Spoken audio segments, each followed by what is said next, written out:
ইনশাআল্লাহ আবার যদি রক্তের প্রয়োজন হয়, মাথার পাগড়িকে কোমরে বাঁধার প্রয়োজন হয়, এদেশে আল্লাহর হুকুমতকে বাস্তবায়ন করার জন্য কে কে রাজি আছেন? নারে তাকবীর, তাকবীর,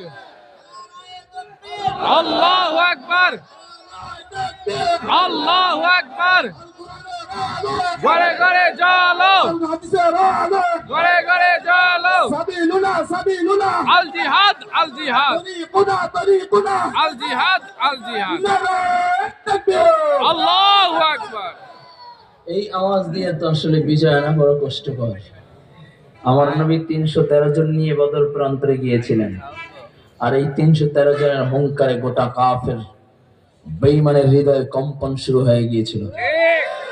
আজকে নেতার পক্ষে স্লোগান দিতে এক কাপ রং চা আর যা টোস্ট বিস্কুট খেয়ে যদি গলা ফাটাইতে পারো, নারে তাকবীর আওয়াজ কি গলা থেকে বের হবে না? বের হবে না? শরীরের যতটুকু শক্তি আছে সমস্ত শক্তিতে উজাড় করে উচ্চস্বরে আওয়াজ করে নারে তাকবীর।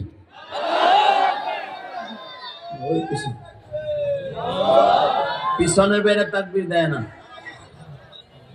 ও ভাই, মুমিনের হাতিয়ার হলো নারে তাকবীর আওয়াজ, ঠিক কিনা যারা বলেন? মুমিনের হাতিয়ার হলো নারে তাকবীর আওয়াজ, ঠিক কিনা যারা বলেন? আমরা তাকিয়ে দেখলাম 53টা বছর পার করেছি, স্বাধীনতার স্বাদ এখন পর্যন্ত পাই নাই। দেখেছি যেই স্বাধীনতার মসনদে এসেছে, যেই রাষ্ট্রপ্রধান হয়েছে, কেউ বাবার আদর্শ বাস্তবায়ন করতে হয়ে মরিয়া হয়ে পড়েছে, কেউ স্বামীর আদর্শ বাস্তবায়ন করার জন্য মরিয়া হয়ে পড়েছে। আল্লাহর কসম করে বলি, এদেশে যদি শান্তি চাও, আল্লাহর কোরআনের বিকল্প নাই, ঠিক কেন যারা বলেন? আল্লাহু আকবার, আল্লাহু আকবার। হুশিয়ার, সাবধান। আল জিহাদ, আল জিহাদ। আল্লাহু আকবার। কলিজার টুকরা যুবক, ভালো করে বুঝেন, আমরা 17টা বছর পার করেছি। আমাদের কণ্ঠকে রোধ করার জন্য বিভিন্ন ধরনের চক্রান্ত ষড়যন্ত্র অব্যাহত ছিল, ঠিক কিনা যারা বলেন? কোরআন থেকে কথা বললেই বাধা আসতো, ঠিক কিনা যারা বলেন?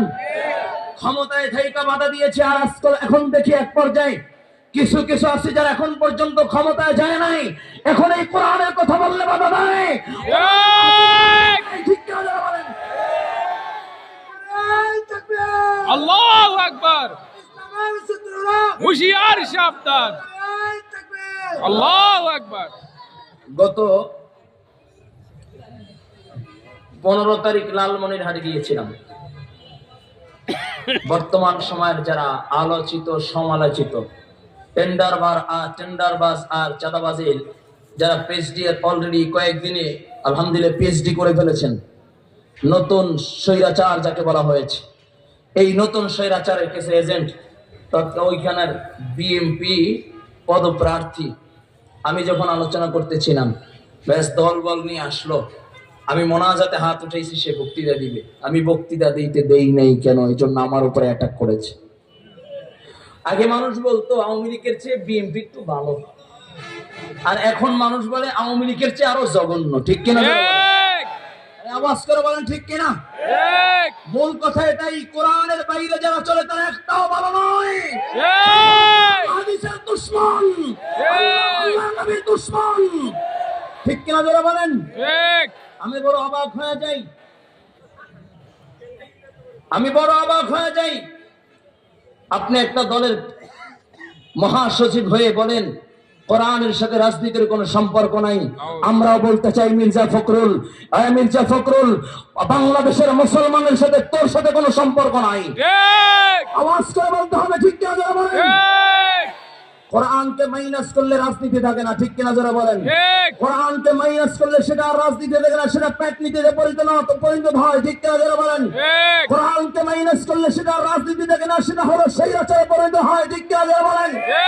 আর আমরা চাই ইনশাআল্লাহ আগামীতে ইনশাআল্লাহ আল্লাহর কোরআন দিয়ে রাষ্ট্র পরিচালনা হবে ইনশাআল্লাহ। কে কে চান? আল্লাহু আকবার।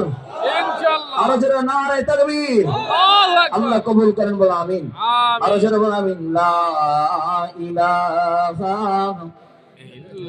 ইল্লাল্লাহ লা ইলাহা ইল্লাল্লাহ লা ইলাহা ইল্লাল্লাহ লা ইলাহা ইল্লাল্লাহ লা ইলাহা ইল্লাল্লাহ লা